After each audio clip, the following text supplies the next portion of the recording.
Akhirnya, rencana demo besar tanggal 24 Juli kemarin nggak terjadi karena kesigapan aparat Polri yang bergerak sebelum demo itu terjadi. Polri memang siaga penuh sejak awal ketika muncul isu demo menolak perpanjangan PPKM darurat yang mengarah pada makar dengan mencoba menurunkan pemerintah yang sah. Pelaku penyebar isu itu ditangkapi satu persatu dan demo digembosi sehingga kempes-pes dan tidak meletup ketika itu besar. Dan untungnya lagi, FPI sudah dibubarkan duluan. Juga para pentolannya sudah masuk penjara. Sehingga nggak ada lagi yang membawa-bawa perkara demo ini ke ranah agama yang membuat situasi semakin rusuh. Situasi saat pandemi ini memang nggak mudah buat pemerintahan di negara mana saja, termasuk Indonesia. Seluruh kepala pemerintahan di dunia bingung harus mendahulukan yang mana, kesehatan duluan atau ekonomi. Kalau kesehatan didahulukan, ekonomi yang tercekek. Kalau ekonomi yang ditaruh di depan, banyak orang yang terpapar. Di Australia saja, tepatnya di Sydney, ribuan orang turun ke jalan protes lockdown yang membuat ekonomi rakyat semakin sengsara. Mau negara itu maju, mau negara berkembang, mau negara itu kaya ataupun miskin sekalian, pandemi ini pasti punya pengaruh besar terhadap ekonomi mereka.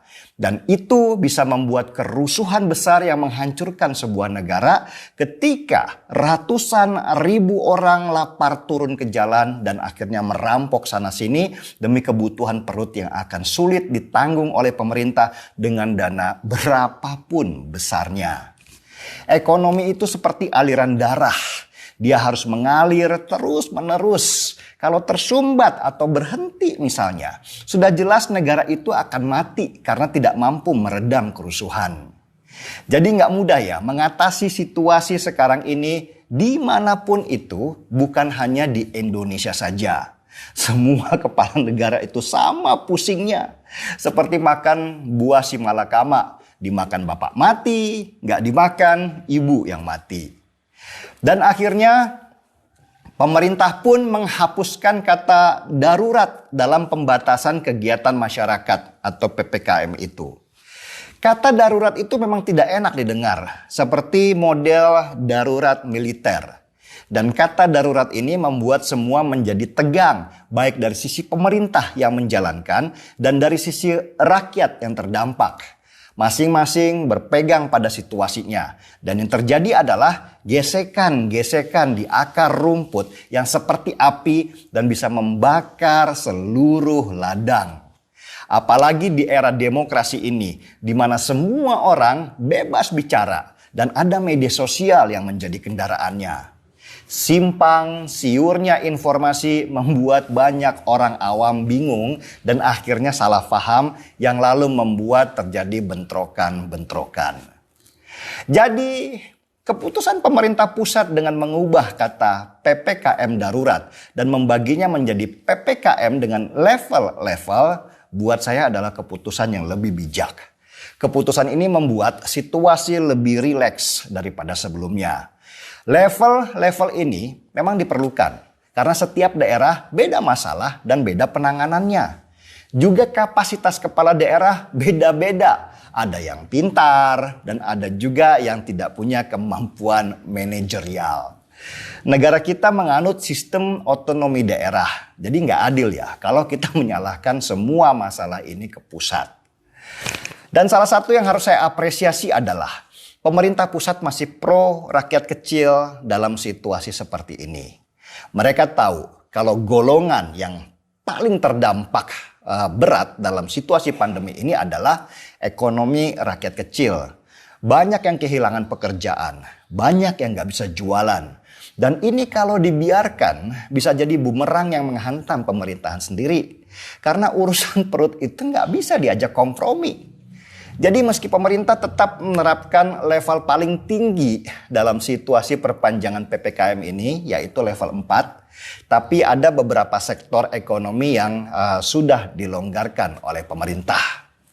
Misalnya beberapa kegiatan ekonomi seperti pangkas rambut, ada laundry, jasa cuci kendaraan, dan lain-lainnya itu boleh buka sampai jam 9 malam.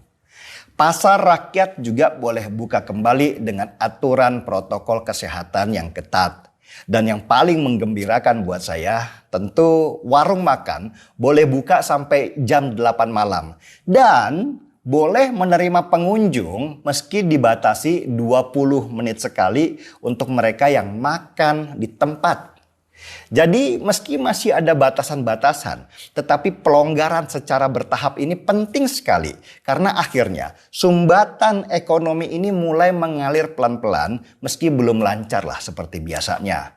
Tapi sudah cukup melegakan. Orang sudah kembali bisa beraktivitas dengan menerapkan protokol kesehatan yang ketat. Dan yang penting lagi, dengan kelonggaran ekonomi seperti ini, nggak ada lagi petugas Satpol PP yang petenteng seperti jagoan pakai acara mukul pedagang dan siram warung mereka pakai air dengan tidak manusiawi. Jadi meski PPKM diperpanjang sampai 2 Agustus, tapi sebenarnya dengan kelonggaran itu menunjukkan kalau pemerintah tampaknya sudah mulai kompromi dengan situasi. Apakah masih ada yang tidak puas dengan kebijakan seperti ini? Masihlah, karena tidak akan pernah bisa semua orang terpuaskan dengan sebuah kebijakan.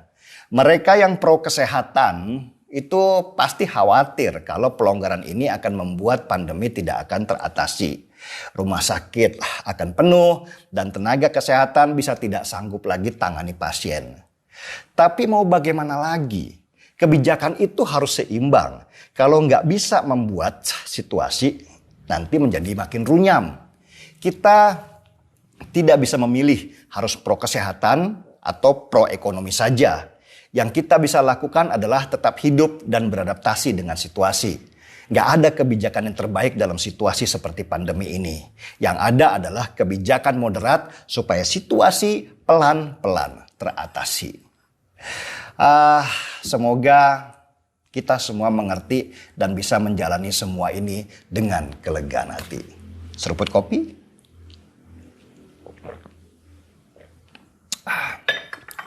Mari kita bongkar semua. Saya Din Siregar, kita di acara Timeline.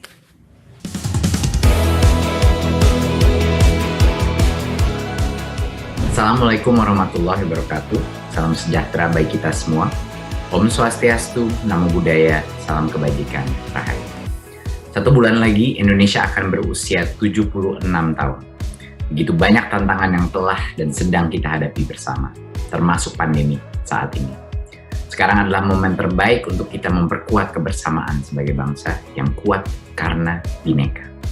Saya mengajak adik-adik pelajar, teman-teman mahasiswa, ibu dan bapak pendidik dan tenaga pendidikan, pelaku seni dan budaya, serta rekan-rekan di media di seluruh Indonesia untuk berpartisipasi dalam lomba Rayakan Merdekamu.